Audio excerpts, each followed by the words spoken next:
الحمد لله، الله يسعدك. أخي فهد، أنا عندي أحلام ترى كثيرة. تفضل. وبن... شكرا. أنا عندي آخر حلم، رأيت، أنا مغربي ترى، مقيمين في السعودية. يا مرحبا. آخر حلم يعني رأيت، الله يسعدك، رأيت ملك المغرب الراحل الحسن الثاني، كأني جالس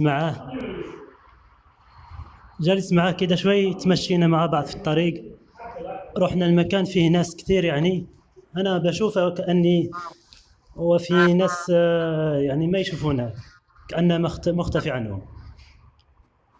وشفت راية حق المغرب، راية حمراء هي تسقط في الأرض، وفي راية بيضاء مرتفعة شوي، راية واحدة بيضاء، واحدة راية حق المغرب تسقط في الأرض. فإذا بأشخاص كثير، رحت عند واحد كأني جوالي ضاع مني، رحت عنده مباشرة وأخذت منه جوالي.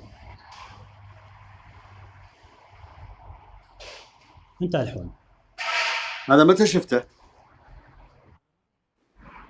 شفتها قبل 3 أيام زي كده. أنت وقعت بمشكلة الآن وانتهت، أو لا زلت بواقع بمشكلة وما انتهت؟ لا، يعني كان في سحر عندي باقي ما انفك.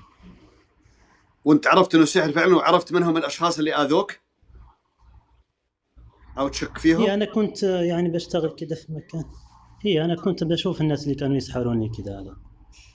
هذا سوء يكشف عنك، هذا أمر يكشف الله سبحانه وتعالى ويسقطه.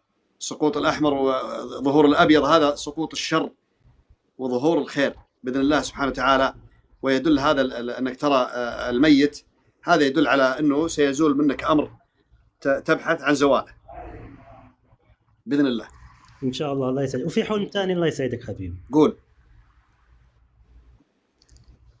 رأيت شخص يطاردني كده، وسبقته، يعني تمشيت كتير بجري، إذا بسياج كبير، يعني كان واقف أمامي، وأنا صعدت ذا السياج.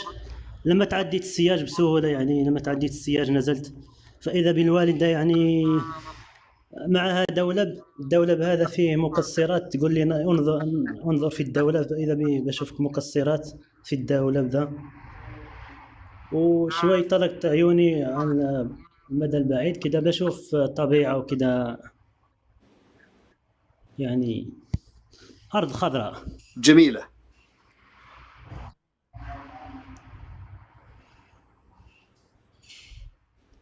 يا علي، أنت متزوج؟ لا، باقي. أنت الوالدة وينها؟ والدتك؟